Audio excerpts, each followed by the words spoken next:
أما بعد فقد قال رسول الله صلى الله عليه وآله وسلم إن الحسين مصباح الهدى وسفينة النجاة صلوات محمد وعلى محمد اللهم صل على محمد وآل محمد. My respected sisters and brothers, my youngsters, my elders, Assalamu alaikum jami'an wa rahmatullah. May Allah accept our condolences as we are marking these nights of Ayyam Adha, the nights as we commemorate the shahadat of Sayyid al-Shuhada Abdullah al-Husayn alayhi salatu wassalam. And may Allah inshallah accept our tears to be our shafaat on the day of judgment by Fatima Zahra salamullahi alayha. We ask Allah Ta'ala to give us the strength and the tawfiq and the ability to do the azadari, to do the azab of Sayyid al-Shuhada as best as we can, inshallah. We can never do true justice. But one of the things that I wanted to mention in my preliminary preamble today is my appreciation of all the youngsters who have presented on these nights before myself. It is imperative not only to teach you confidence and to make yourselves better public speakers, but the content of what I have heard and listened to in these nights has been extremely beneficial for me as well. May Allah subhanahu wa ta'ala bless each and every one of you. The topics have all been important, including tonight's topic. And this is a matter that inshallah I will be addressing in a later discussion as well. Also at the outset, and this is something that I have not quite taken Brother Muhammad Jawad's permission, but I will do so now. And that is that inshallah there will be one extra lecture on our responsibilities to the Imam. Simply because when I was doing the assessment of the topic itself, and yesterday we just took a little bit of an explanation or understanding of the whole foundation of ghaibah, the occultation.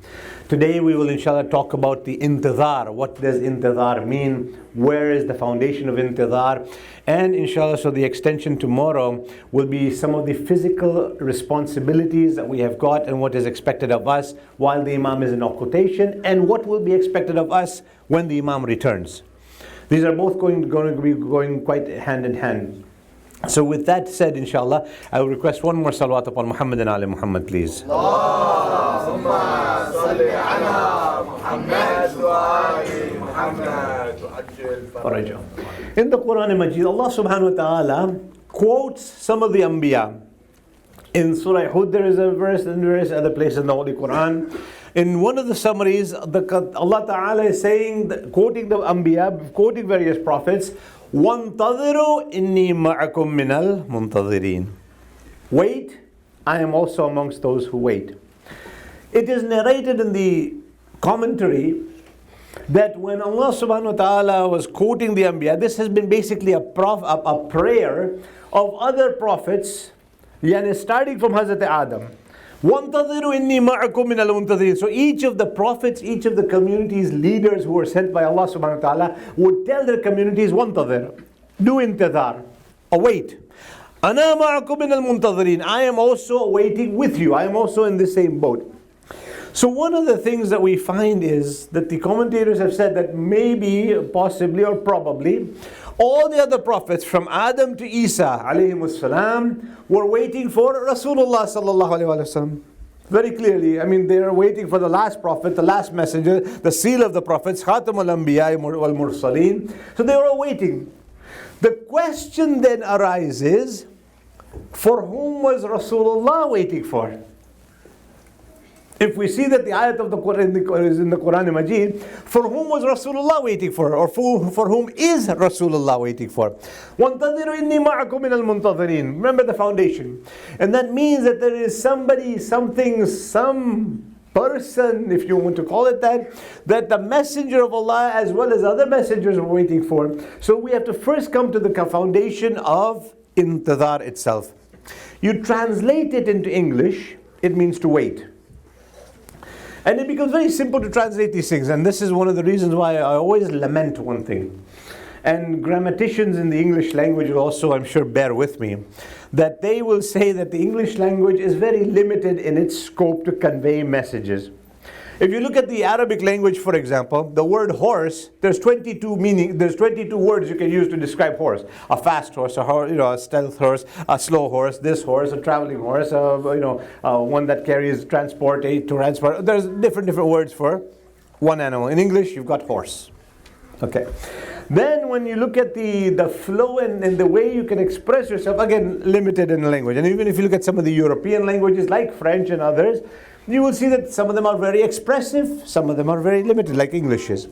So I'm going to come to the translation, and then I'll have to explain the word in order for us to move forward in tonight's discussion. Because in order to understand our responsibilities, we have to understand what our faith expects of us.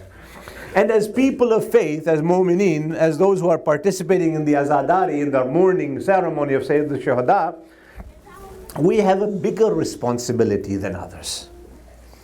I hope you are understanding where I'm coming from.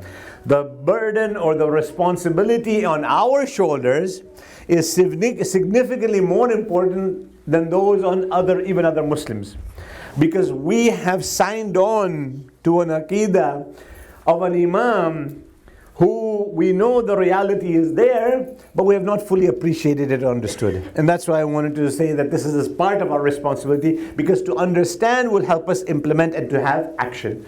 I had mentioned in earlier discussions, when our faith is firm, when our aqidah is firm, when we really truly believe in Allah subhanahu wa ta'ala, then following the orders of Allah become easy.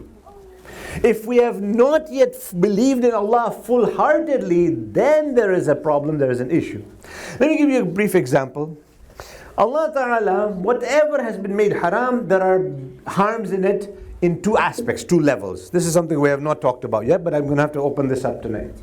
And whatever has been made wajib on us, whatever is compulsory on us, there are also two aspects of it, or two levels. One is the spiritual level that cannot be seen. One is the physical level, or the physical haram in the muharramat, or the physical benefits in the wajibat that we can tangibly see and feel and understand. Allah Ta'ala made alcohol haram. It kills thousands of your brain cells. It slows you down. It corrodes, it erodes your internal body system. It causes you to be drunk. It affects your mind. It affects your mental state and whatever. So much so that even in numerous provinces across Canada, in various jurisdictions around North America and Europe, that even if somebody's a new driver, even if they have a little content of alcohol, they can have the license suspended for 30 days, 60 days, 10 days, whatever the case is. They've realized the ills of alcohol. They've realized the negativity in alcohol. Now, I don't want to get into why they haven't banned it, why is it not illegal, why is it not forbidden in North America the way drugs are and what have you, well, except for Canada. Canada's actually legalizing things that are, okay, that's a different subject altogether. But what we're saying is, as a Muslim, if I stop drinking because of these physical harms, then of course I benefit from those physical harms. I'm okay. But the spiritual aspect is something different. If I stop drinking alcohol because Allah Ta'ala has told me that this is forbidden, then I get both. I get the thawab and the ajr from Allah Subhanahu wa Ta'ala because I obeyed Allah Ta'ala in this thing. And I also benefit secondary, the physical or the material good. If I do something wajib, if I do some prayer, I learn time discipline, I fast, I get the health benefits, I pray and I get the physical, benefits of that. I did it because Allah has told me. This was my obligation to Allah subhanahu wa ta'ala, so I get the full thawab from Allah subhanahu wa ta'ala, and I also benefit worldly. If I do something because of the physical benefit, we often get asked questions. And I clarify one thing, this might sound a bit scary to you. When we come on the pulpit, and various sheikhs and sayyids and those who come on the pulpit, those whose obligation is to convey the message of haram and halal, our job is not to explain why pork is haram, or why dhuhr is 4 rakat, or why we can't eat fish with scales. Our job is to tell you what the Sharia says. You guys who are experts in your fields, you have to go and dig into finding out why this is haram, why this is not. That's your responsibility, not ours. Sometimes, some sheikhs and some scholars might try and fiddle their way around, explain and try and bring about a hypothesis and say, well, this is why or whatever. But the reality is that there are experts in the community, there are qualified individuals whose responsibility will be, health experts, health and dietitians, who might be able to explain the dietary law better than anybody sitting on the pulpit well. But nonetheless, the root remains the same. What you are doing, is it for the sake of Allah? Then you benefit everywhere. If it's for what you have found out, then you will only get the 50% on the Day of Judgment. The thawab will not be written there because you didn't do it for the sake of Allah. So when you do your salat and you say Takbiratul Ihram, I'm doing Salatul Maghrib, Qurbatan ilallahi ta'ala, and you say Allahu Akbar, that Qurbatan ilallahi ta'ala means that that's your intention. You're doing it for the sake of Allah. So a Muslim does everything they do, he or she does for the sake of Allah subhanahu wa ta'ala. Not to show off to anybody, not to make a scene or do riyah, not to have any sort of compliments or say, oh mashallah, you're praying so good, you're fasting so good, you're doing hajj so well. No. Those are all irrelevant. If Allah ta'ala is pleased with something, alhamdulillah rabbil alamin. And if we do something to show off for people, then na'udhu billahi min shaitanir rajim. You know, there's a famous story that I tell the youngsters, that there was one man, he goes into the masjid, late at night, nobody else is there, and he does his salah, he does his takbiratul ihram, he's doing some salat and all that, Allahu Akbar. A little while later, he hears the door creak. So he says, oh wow, somebody's watching me in the middle of the night praying. So all of a sudden, instead of Alhamdulillah Rabbil Alamin Rahman Rahim Maliki Yawmiddin, it becomes Iyyaka na'budu. And he extends his salat, and he extends his ruku, and he extends his sujood, and everything is extended. After he finishes, Assalamu alaikum wa rahmatullahi wa barakatuh, Allahu Akbar, Allahu Akbar, Allahu Akbar. He looks to see who's at that door, who's watching my salat. He sees a dog standing at the doorway. His whole ibadat was not for the sake of Allah, it was for a dog that was at the doorway. So what happens to the salat? It is goose egg. That's what they call it, right? 0.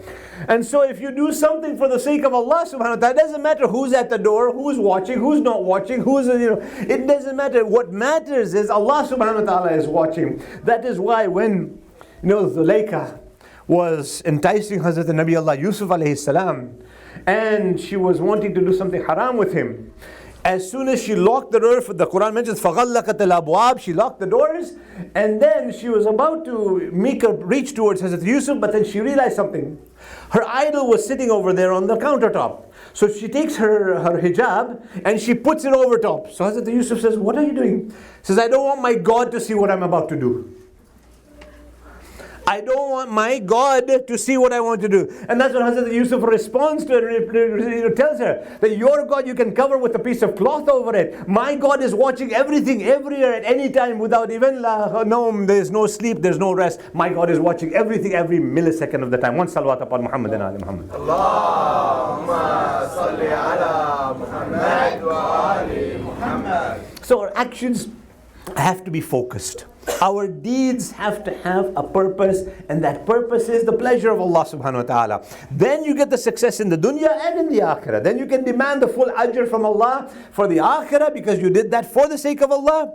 And at the same time you benefit in this dunya as well. You have refrained from it. When you talk about red meats and why pork and all that. If you've gone to a doctor, we have doctors in our community, we have got health experts, heart experts, we've got everything here.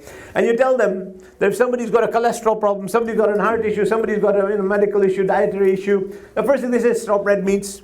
If you're not a Muslim, non-Muslim doctor, say, well, stop eating pork, stop eating this, stop eating those red meats with high, content of fat. And they start with this. And so here we realize that even no matter how clean you can make a pig, if you call somebody a pig, it's not a compliment to them. When the public schools and Christian schools call me and when they're asking me these questions about pork, my response is very simple. I says, throughout history, if you ever called somebody a pig, was that a compliment or an insult? Forget about anything else. Forget about what dietary law, forget about what religion says. So there are certain things that are inherently known to have positive connotations and some things that have got negative connotations. So what we're coming back to, I just want to reiterate that the fact is we're doing whatever we do for the sake of Allah subhanahu wa ta'ala. So when the Quran Majid is reminding us that the prophets have done intidhar. What does intidhar mean? We left off from here. The meaning of the word intidhar. Simply translated, it means to wait. But what does waiting actually mean? The mu'mineen invite for the month of Muharram, maybe in Shahr Ramadan, I don't know, do you have Ramadan programs where you have guests from? Okay, so you do. and you come and you have somebody visiting, or sometimes somebody local who comes here. Imagine for a moment, for this Ramadan, for this Muharram, 1440 Hijri, you invited me all the way from Kitchener, for which I'm grateful. I'm thankful to you, all those who have made my trip and my stay possible. Imagine what would happen if I landed at the Vancouver airport. Poor Sayyid Saleh, he made the point to come and receive me, but what if he didn't come? What if nobody was available? I come to the airport, I'm from Canada, so it's not a big deal, it's pretty cool. But imagine if I was going to another country, or if I was coming from another country. I was coming from Pakistan, I was coming from Iran, I was coming from Iraq, I was coming from Afghanistan. I come into Vancouver airport for the first time. I'm looking for somebody with a beard to receive me, inshallah. When I come into Vancouver, there's thousands of people with the beards and the wrong turbans, not the ones that I was looking for. And then all of a sudden I'm looking, I said, none of these guys look like they can say La ilaha illallah. And I phoned Brother Muhammad Jawad, hey, what's happening? What's going on? He said, oh, Sheikh, glad you made it safe and sound. If I have a SIM card, He says, here's the address of the Al-Mustafa Academy, 176, and what is it? I can don't remember the address. The Surrey is very confusing for me. He says, Sheikh, can you take a taxi and hop on over here? Oh, okay, sure. I come over here. One of the brothers, Hassan tells me, Sheikh, can you help us put the black cloth on? We're all really busy. We have to do our studies and our school assignments. So can you put the black cloths on and make sure the chairs are set up and the musallas and the sajadiyas and the janamas and everything, and then we get ready for... I said, yeah, okay, no problem. So I came all the way from Afghanistan. I came all the way from Iraq. Okay, no problem, I'll set it up. And then they said, okay, you'll have to set up the mic system, please. Okay, so what are you guys doing here? They said, no, we've been waiting for you. We've been waiting for you the whole week. We've been doing your intizar. Really? Okay. So you can set up the musalla. The time for salat is 7:46 p.m. And you can give the azan. You can lead the salat. If we're here, we're here. If not, then at least for the lecture we'll be there. So I'm thinking to myself, I'm going to get the first flight back home. But what do you mean? You said you did intizar. Yeah. Now, how will you define that intizar? As opposed to what had happened when I actually physically came. Sayyid was there to receive me, make sure I was okay. Is my car rental turning on and working okay? Everything, do you have the directions? Do you know where you're going? The house was ready for me, my bedroom was ready for me, everything was all set. And when I came here, all the cloths were there, everything was ready, and all I had to do was takbirat al-ihram and lead the salat. Now, the difference, both of these are referred to as intidar. In both cases, the youngsters will tell me, forgive me, I'm not talking about you, I'm talking about places that I have gone to like that. And they will say, oh, we were waiting for you in both cases. But you will determine and define, one was known as passive intidar, whereby we were just waiting, just hanging around and waiting. One is known as active intidar, whereby we kept everything ready. Your job is just to put the cherry on the cake. You see the difference? Now we need to ask ourselves, tonight and tomorrow in the discussion, we have been told to wait for the Imam. The whole foundation of intidar was laid by every Imam from Amir al-Mu'mineen Ali ibn Abi Talib alayhi salatu wasalam to Imam Hassan ibn Ali al-Askari alayhi salatu wasalam. Allahumma salli ala Muhammad wa ali Muhammad. Every Imam spoke about intidar. Even the Prophet referred to intidar. أفضل الأعمال انتظار الفرج. أفضل العبادة انتظار الفرج. The best of deeds, the best of actions is to do the intizar of our last one, of the faraj. Every Imam was asked about the 12th Imam. Amir al-Mu'mineen Qubayl ibn Ziyad comes to him and says, Ya Ali, tell us about the Mahdi. Tell us about the last one. Tell us about the 12th one. Imagine for a moment, if one alim is here, a scholar is here, and say, oh, can you tell me, when is Sayyid so-and-so coming? So the Sheikh might feel, what, something wrong with me? You can't ask me a problem. Why are you asking about him? I'm here. Why are you asking? So the Imams could have said, I'm Ali, I'm the first Imam. Why are you asking about the 12th Imam? The Imam actually encouraged it. The second Imam encouraged questioning about the last one. The third Imam encouraged questioning about the last. That is why you have got riwayat, you have got ahadith, you have got narrations. If you look at Kitab al-Ghaiba, if you look at Kitab al-Hujjah, you will see references from every Imam about the 12th Imam. Every Imam was asked about the 12th Imam. They encouraged it amongst their followers. In fact, today, in the books of hadith, aside from the subject of Tawheed, leave Tawheed aside, there are more hadith, riwayat and narrations about the 12th Imam, about the ghaiba, about the occultation, about the zuhur, what will happen, what will be preceding it, what will be succeeding it. More than any other single subject in the history of Islam, there are hadith about the 12th Imam, about Imam Sahib al-Almi al-Akhir al-Zaman ajjallahu ta'ala. One salawat upon Muhammad. Allahumma salli ala Muhammad wa ali Muhammad. They encourage the community to not be in a passive state of intidhar, but rather an active state of intidhar. First of all, defining intidhar, which all the prophets were told to do, what did that entail? It entailed keeping a certain situation ready for the Imam when he returns. You've all heard of the fort of Khaybar, right? The fort of Khaybar?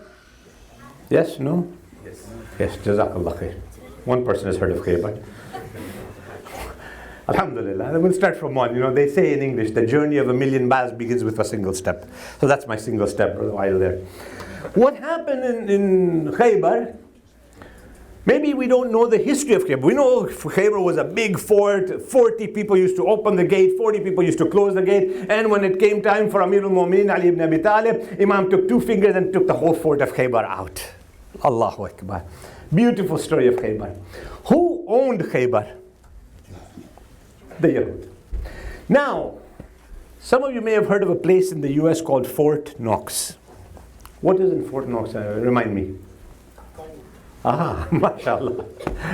You said that with a lot of excitement and passion. Yeah. If you can take me there, I'd like to go visit it and maybe see if my pockets are big enough. Yes, gold, massive gold. Think of Khaybar as the Fort Knox of the Muslim world. What had happened, now I'm going to take you one step behind in history.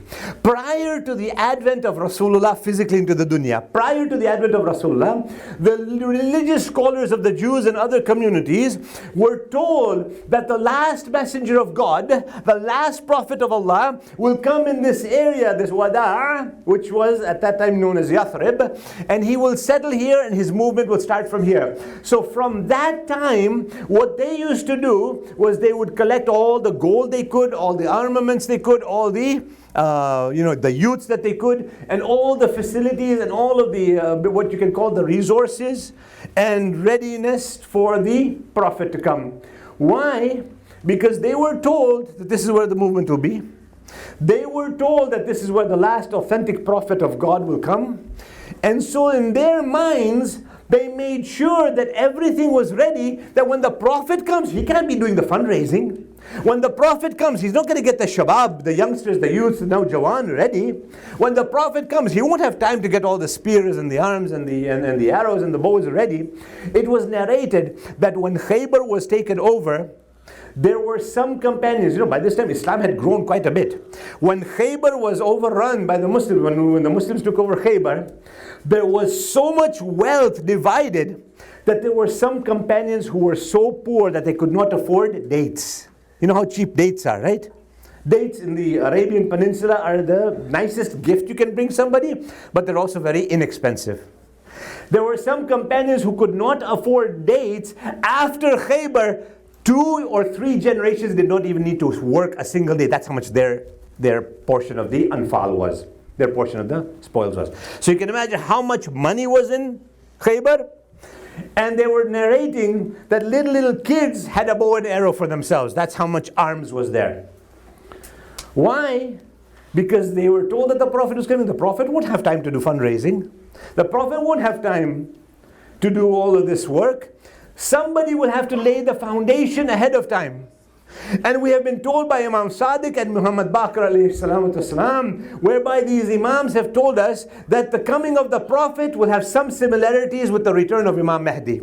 In that, the people should be keeping themselves ready, but right now we have to ask ourselves, I have to ask myself, and each person sitting here has to ask themselves, what have we kept ready for Imam Sahib al-Amri wal-Akhir al-Zaman? What?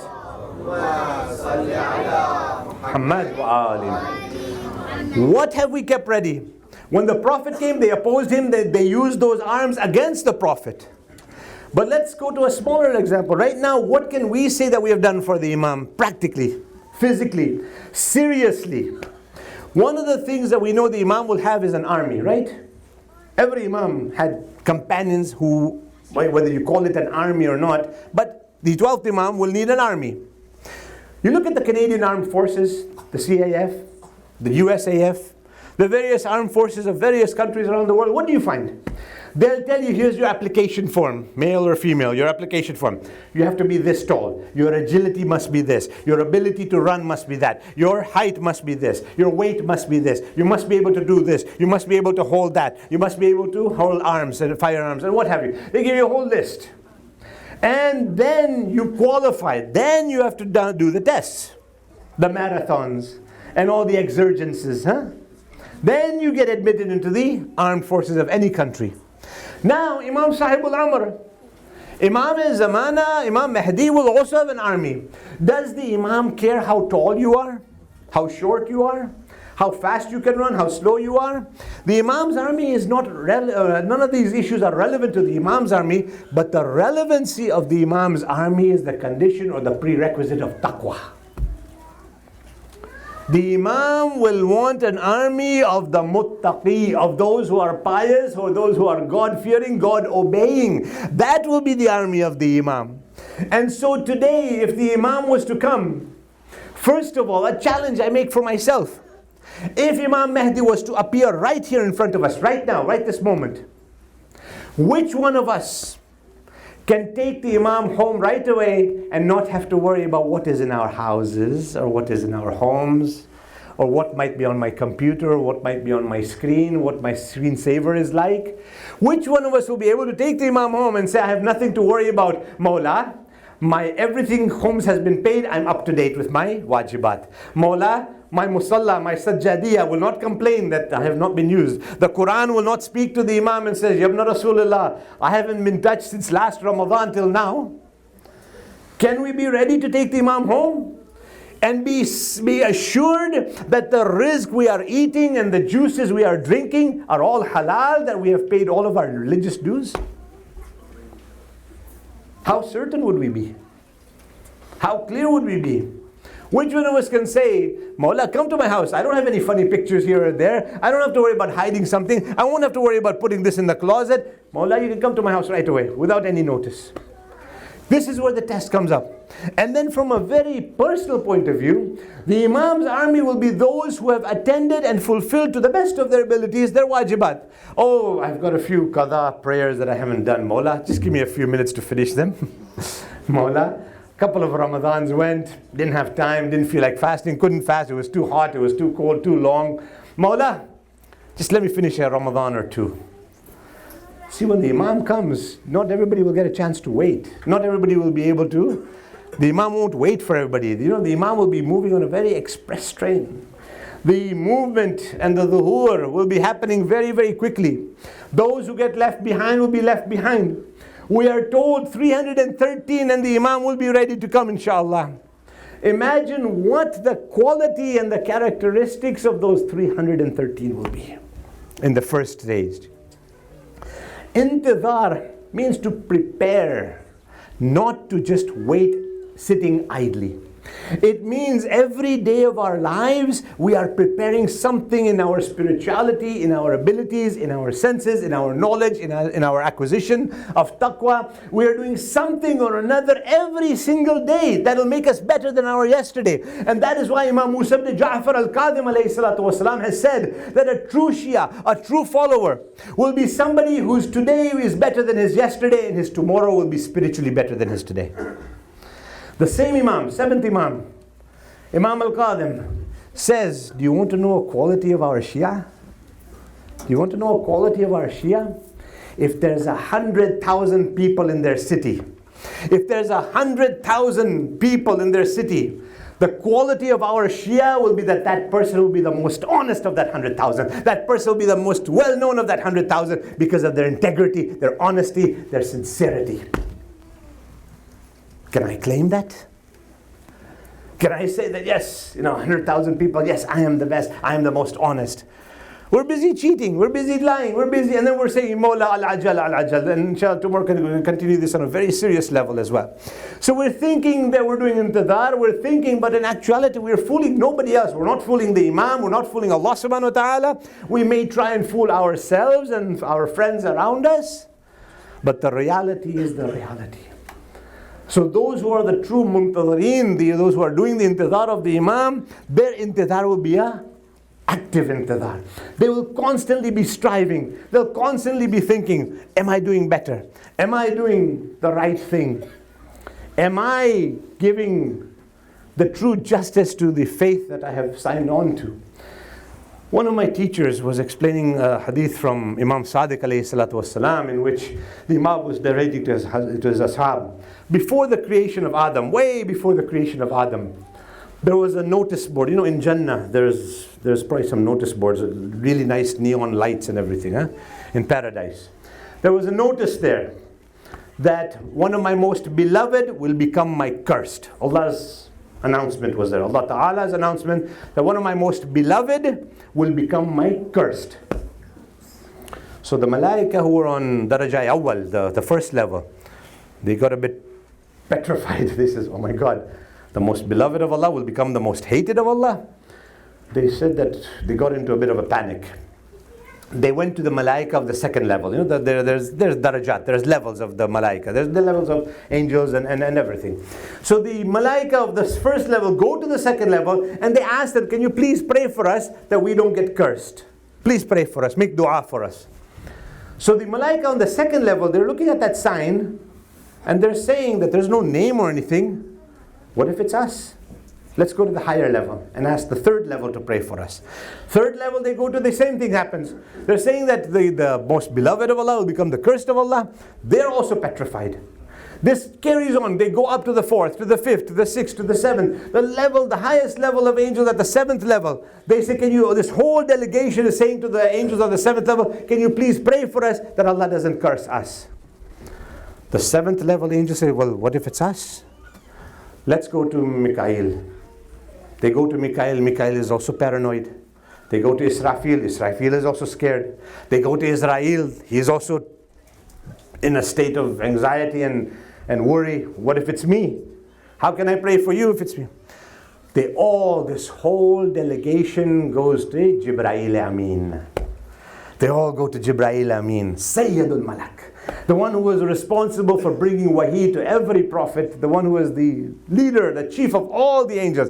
They all go to Jibreel and they say, Jibreel, please make dua for us, please pray for us. Jibreel looks at that notice and he says, well, what about me? I'm also scared.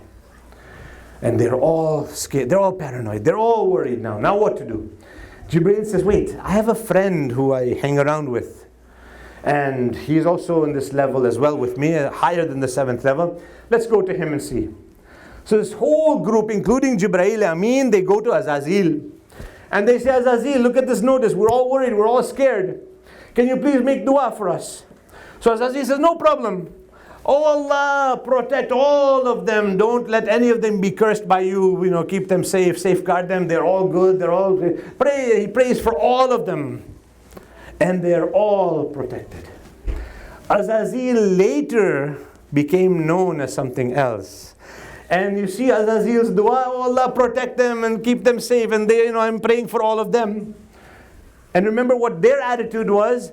Azazil later went on to become known as Iblis, who later became known as Shaitan. He prayed for all of them, not thinking even for a moment that maybe I might have something wrong inside me. Maybe there might be something with me. And this is one of the qualities that creeps into us as believers and that can actually get us away from the fold of Islam. One salawat upon Muhammad and Ali Muhammad. Allahumma salli ala Muhammad wa ali Muhammad wa ajil farajahum. We neglect ourselves. How can I be wrong? How can I be this? How can I be that? Instead of saying, Ya Allah, I hope it's not me. Ya Allah, I hope it's not me. And so what ends up happening is this is what causes us. You see, Islam monitors our thoughts as well. How we think, how we reflect, how we perceive, and how we see the other person. Because oftentimes we have a tendency, I am right, everybody else is wrong. That is a tendency. And that's why I am on the position I am. The stand I have taken is because that is the right stand. We negate everybody else because of who we think we are. And so somebody who has such qualities cannot be a true muntadhir of the Iman.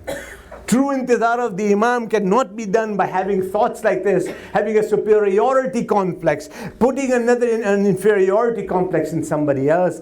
In fact, intidhar means being most humble as we can, trying to do the best we can. As I mentioned in the Q&A last night, Allah Ta'ala will not judge us on the result of what happens. Allah Ta'ala will judge us on our efforts.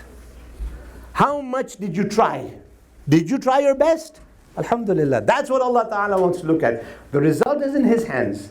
The result is not in any of your hands. Whatever you are doing, whatever you youths are doing, whatever you MYM, Mu'mineen and Mu'minat are doing, your result doesn't matter. The effort is what matters. The sincerity with which we work matters. And the guides and those who are spiritually guiding you, the elders, may Allah protect and bless them and keep them safe from all difficulties. And keep them, inshallah, as servants of Ali Muhammad, teaching us and guiding us on the right path, inshallah. But that is what we will be judged on. How well our efforts are. How well we are bringing the team together and what we're doing for each other. The various communities, I've mentioned this before as well. It is heartening to see the growth in the community and the diversity.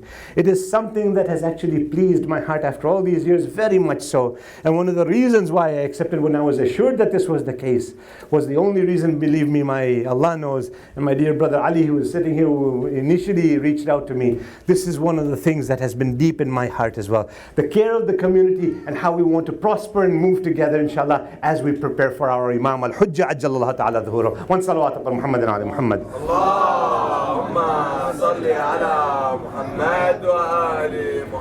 So intidhar to me means to wait and to do dua for the 12th Imam as well, to await. And inshallah, like I said, I'll be continuing this in a little more depth as well tomorrow.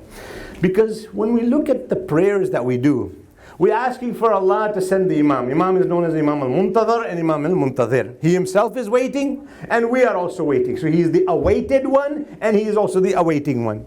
When we are awaiting the Imam and we are changing our lives, we're trying to actually actively wait for the Imam. One of the things we find in the physical world that we live in is that the Imam or any concept that we have, any foundation or ideology that we have, we sometimes have to defend ourselves. When non-Shias come and ask us, you're doing intidhar, you're waiting for an Imam, because remember, every Muslim believes in Imam Mahdi. Every Muslim. I have read myself, I'm not telling you something from somebody else, I have actually attended lectures of non-Shias, I have read the books of non-Shias. Every Muslim, it is an inherent belief to believe in Imam Mahdi. The significant difference between our belief in Imam Mahdi and the rest of the Muslims who believe in Imam Mahdi is that we believe he is already born in 255 Hijri and he is in occultation right now. The other Muslims have exactly the same thing in their books of riwayah. The only difference is they say he will be born. We say he is already born and he is amongst us, as we mentioned in yesterday's discussion. Their belief is that he will be born. Everything else is almost identically the same. Intidhar, sometimes we get made fun of. Oh, you're waiting for an Imam to come. Well, we're waiting because he's not even born yet. So what are you guys waiting for? And so here, when you look at a farmer, the farmer is waiting for the season of rain. So in the springtime, he has planted his seeds. He or she will be now waiting for the rainfall to come. April showers bring May flowers. April showers bring the plants and this and that. And you have to make sure that, unlike Vancouver, it can't be too wet, otherwise the crops will die altogether. Like in the gloomy, depressing British weather, you in Vancouver, mashallah, are lucky enough to have that, alhamdulillah. And so your blueberries still grow, your corn still grows, alhamdulillah. I don't know how, but this is the ni'mat of Allah subhanahu wa ta'ala. But the farmer will be waiting for the rain. The farmer will be praying for the rain. Now, my challenge to you is, with that prayer, will the rain come faster if the prayer of the farmer is there? If the pottery maker is praying for sunlight, will the sun be just there because of a dua? I mean, Allah Ta'ala is running the whole universe. So His maslat, He knows better. We will get the ajr, the thawab for doing a dua. But at the end of the day, Allah Ta'ala's maslat is there. In a joking way, one of my colleagues was telling us a story that there was a man who had two sons-in-law. He had two sons-in-law. One was a pottery maker, one was a farmer. So the one would come to him and say, Bapa, please pray that it's a sunny, hot day so my pottery dries, I can sell it and I can make money. A few hours later, the other son-in-law would come and say, Bapa, please pray for it to rain so that my crops will grow and then I can make money on that. So the father-in-law is bound, he's tied up. Do I pray for the rain? Do I pray for the sun? Or what do I pray for? One salawat upon Muhammad and Ali Muhammad. Allahumma salli ala Muhammad wa ali Muhammad. So not necessarily will things change, but our obligation gets fulfilled. And as I said, I will extend it from here tomorrow night, inshallah. We have to do what we have to do. And this becomes very important for us as we discuss intidhar, as we discuss how we prepare for the Imam, and what it really means. Are we really ready for the Imam? When we are saying that intidhar Imam, al-ajal al-ajal ya mawla ya sahib al-zaman, are we really prepared? And when we talk about some of our practical responsibilities, we'll know how ready we really are.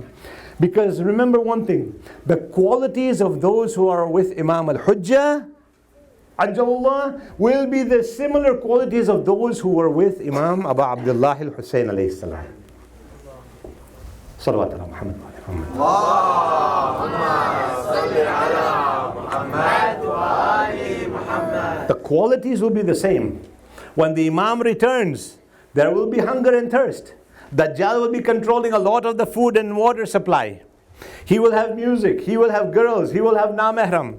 He will have a lot of things that Umar Saad's army had on the plains of Karbala, which Imam did not have. So the qualities of those who are with this Imam will be the same as the quality of those who are with that Imam. Just leave that thought. On the plains of Karbala, you had believers, both ma'soom and non-ma'soom, who saw the vision, the nur on Muhammad and Ali Muhammad, and they stuck by Imam Hussein ibn Ali alayhi salam. Because remember, there will be tests, there will be trials, there will be tribulations. It's not going to be an easy path. Not with Imam Hussein, not with Imam al-Hujjah. This is why I keep connecting the two. And you'll hear this connection throughout these nights as well. The connection is that those who are with Imam Hussein will have the same qualities as those who will be with Imam Mahdi. Ajjalallahu ta'ala lahu. How ready we are and how prepared we are, this is now our choice and decision. When you look at Karbala, you saw a whole wide array of age groups. You saw different categories of people. Those who recently had accepted Islam, those who had recently had been married and into a family relation, those who were elderly, those who were young. And at each one of those age groups, the Imam had a very beautiful message and what you can call motivation. And their own motivation was the service of Allah subhanahu wa ta'ala and the pleasure of Rasulullah. So whether it was family members or friends, the Imam made sure that all of them had in their heart the full love of Allah ta'ala. And this is something they had to develop. The Imam prayed for them, as the Imam prays for all of his ashab. But here the Imam made sure that they were also ready for those tests that were coming. And yesterday when we were talking about some of the companions, those who were elderly, those who were young, we had mentioned, and even the Latmiya, we were talking about Hazrat Habib, and so many others, even those like John, who was a slave, when he was asking for permission to go as well, when the Imam says, I'm freeing in the way of Allah, John says, Mawla, I'm black. People say that my blood is also black, but allow me to have my blood mixed with those of the Shuhada of Karbala. While the companions were there, the Imam and his family were somewhat safeguarded. But there was another reason why the Imam was safeguarded. When the ashab were going one by one, somebody kept coming to the Imam and says, Mawla, now can I go? Mawla, now can I fight? Mawla, now can I please give my life in the way of Allah? And that person was none other than Abbas al-Amdar, Abbas ibn Ali alayhi salam. When Hazrat Zainab was once told in her youth that one day your hijab will be snatched away from you, she tells the person who told her this, you're talking about my hijab being taken. I have a brother like Abbas. Who has the audacity to take my hijab? And they replied to Hazrat Zainab, my daughter Zainab, it is not that. While Abbas is alive, nobody will be able to harm your integrity. It is only after the shahadat of Abbas that you will have to worry about your hijab. My dear mourners, my youngsters, my elders, if I wanted to just say one thing, in the Masayib of Abbas Alamdar, of Hazrat Ghazi Abbas, all I would have to say is that up until the Shahadat time of Hazrat Abbas, the children would keep calling out, Al-Atash, Al-Atash, we are thirsty, we are thirsty, Al-Atash, Al-Atash. When Hazrat Abbas was Shaheed, when Hazrat Abbas was martyred, not one child on the plains of Karbala said Al-Atash. They realized if Abbas is not there, nobody can quench. Often and often Hazrat Abbas would come, Mawla, now can I go? Imam Hussain would reply, Abbas, Abbas, you are my commander. You are the chief of the army. One by one, the ashab were all martyred. Hazrat Abbas again comes. One by one, the shuhada from the family get martyred. Again, Hazrat Abbas comes. A point comes, Mawla. Mawla, you keep saying, I am the Alamdar. I am the flag bearer of the army. Mawla, the army is now gone.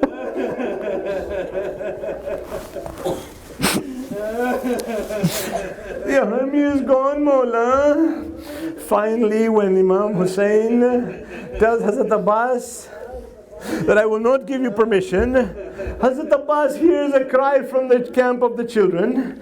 He goes into the camp of the children. Remember, Hazrat Abbas was loved by every child, but he had a special bond with Ruqayya Sakina bint al-Husayn. From Medina, from her birth, Ruqayya Sakina had a very close attachment to Hazrat Abbas. Sometimes more than her father, she would trust Hazrat Abbas. She would ask Hazrat Abbas for things. And there was never a time when Ruqayya Sakina asked Abbas for something that Abbas would not give it to her. Ya Allah, Ya Allah. Ya Babul Hawaj. Finally, when Hazrat Abbas goes into the camp of the youngsters and he sees Sakina, what has happened? The children have all kept their mushk, their water bags lined up. Finally, when Hazrat Abbas sees it, you know what he sees? You know what Hazrat Abbas sees? When he goes into the camp of the children and all of those water bags are laying there one by one by one. Each of the children is shaking the water bag. Maybe there's a drop or two left of water. Ya Ali, Ya Ali. Maybe there's a little water left, but they realize there's no water anywhere.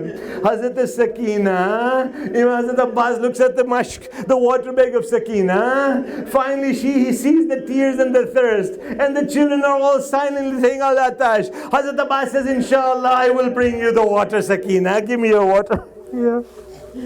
Give me the water bag. Do you know the kindness of Ruqayya Sakina? Do you know the kindness and generosity? This is Ahlul Bayt. This is Ali Muhammad, the young child of 5. She brings all the children together. She assures them. She promises them, when my uncle Abbas brings water, I will not drink until you have drunk. I promise I will not drink until you have drunk. Hazrat Abbas brings the water bag. He brings the water bag to Imam Hussain. He says, Mawla, I'm not going to go fight. I am not going for jihad. I am not going to do any war. Let me bring water for the children.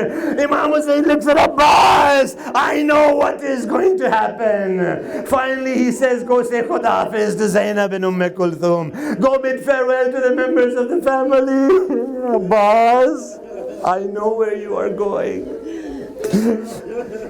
Finally, Imam Hussain sees Hazrat Abbas off. As they are going on one side, Hazrat Abbas has the alam, the flag of Islam. The other hand, Hazrat Abbas is holding the mashk of Sakina. My dear mourners, 4,000 people got scared when they saw Abbas Ali coming into the battlefield. 4,000 soldiers of the Mal'un, their cursed Umar Asad, made way completely, running into fear. Until Hazrat Abbas reaches the Furat.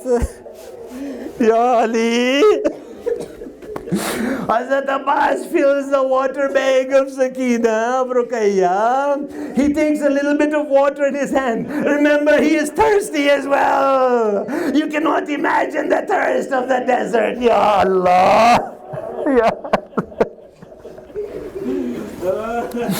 When he looks to drink the water from his hand, he does not see the image of himself. He sees the thirst of Ruqayya Sakina. He throws the water back into the Furat, takes the water bag, the Mashke Sakina, Mashke Ruqayya, and with the alam he is now heading back. By this time Shimar and Umar Asad have made an announcement that anybody who does not stop Abbas will be punished. We have to stop him from reaching water to the camp, Ya Ali. So there is an onslaught from every side, my dear mourners. Oh Zadar, or mourners for Sayyid al-Shuhada. Every side there is an attack. From behind one tree, one of the accursed, what he does is he hides behind and he severs the arm of Hazrat Abbas. Hazrat Abbas takes the water mashk with the other hand. The alam is held with his leg and he moves forward towards the camp. As he's crossing another place, there's arrows coming, there's spears coming. Hazrat Abbas is holding the alam mashk. He's making sure no damage comes to the water bag of Sakina, of Ruqayya. From another side, another mal'oon comes and severs the left arm of Hazrat Abbas. Ya Abbas! Finally, Hazrat Abbas is still making his way towards the camp. Finally, it is narrated, Ya Hurmala fires an arrow, and that arrow pierces the water bag of Sakina. When the water bag of Sakina is pierced, Hazrat Abbas leaves the way towards the camp and goes back in the opposite direction. One mal'un, some say it was Hasin ibn Namir alayhi la'an, fires an arrow and a spear. That spear goes in the eye of Hazrat Abbas. Only then does he call out, Ya Mawla, come to my aid. Mawla, come to my aid. Imam Hussain with great difficulty.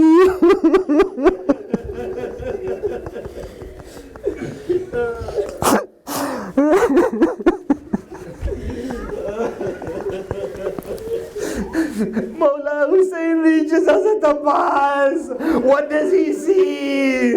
Oh my Allah, don't let any brother see his brother in this state. The arms have been severed, spear in one eye, the other eye is full of blood. Hazrat Abbas tells him, Mawla, Mawla, when I was first born, my salam, my ziyarat was on you. I saw you. Today I'm leaving the world. Please help me see you and say Khuda Hafiz to you, say ma salam to you. Mawla, my mother Ummul Baneen had told me, you are coming into the house of Hussein, you are coming into the house of Ali. You will not ask them for anything. It is forbidden for you to ask anything. But Mawla, I need to ask you something. Please move the blood from my eyes so I can see you. I would not have troubled you, Mawla, but my arms are not.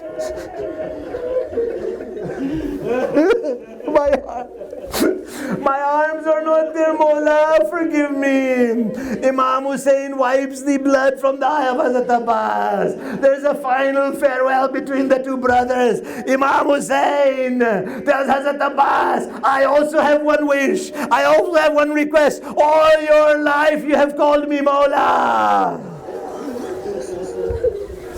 All your life you have called me Aka. Today call me your brother. Mawla Abbas says, my mother told me I can't do that. Imam Hussain says, I am insisting. Finally Hazrat Abbas goes, Al-Akhi, Ya Akhi, oh my brother. When he says, oh my brother, he leaves the dunya. Imam Hussain holds his back. Today the back of Hussain is broken. يا مفاضل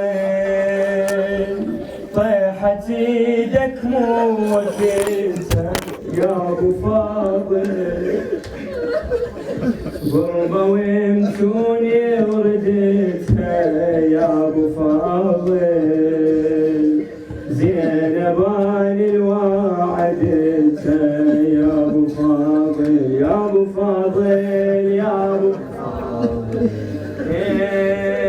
طيحة ايدك مو وقتها يا ابو فاضل،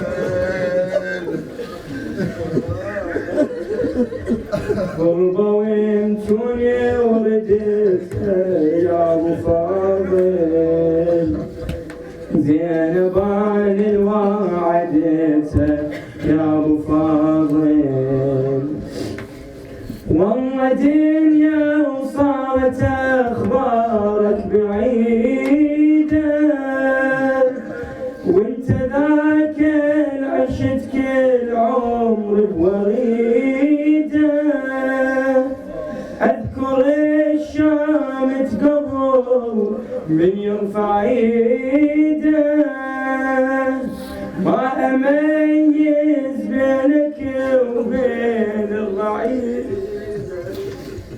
اشتكي لك والشمس صبغت عباتي، اشتكي لك كنت وياك ايش حياتي، اشتكي لك روحي وردة وذبلتها يا ابو فاضل، يا ابو فاضل، طيحة ايدك مو وقتها يا ابو فاضل، غربة ويمتوني وردتها يا ابو فاضل، زينب انا الوعدتها يا ابو فاضل،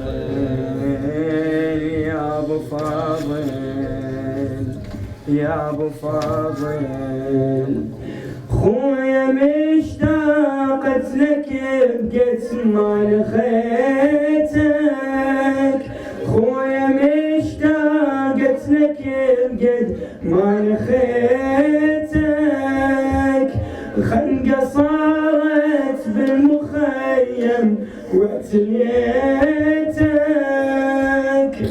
قبل لا اوصل الك وصلت منيتك، عمت عيني بخاطر دمك،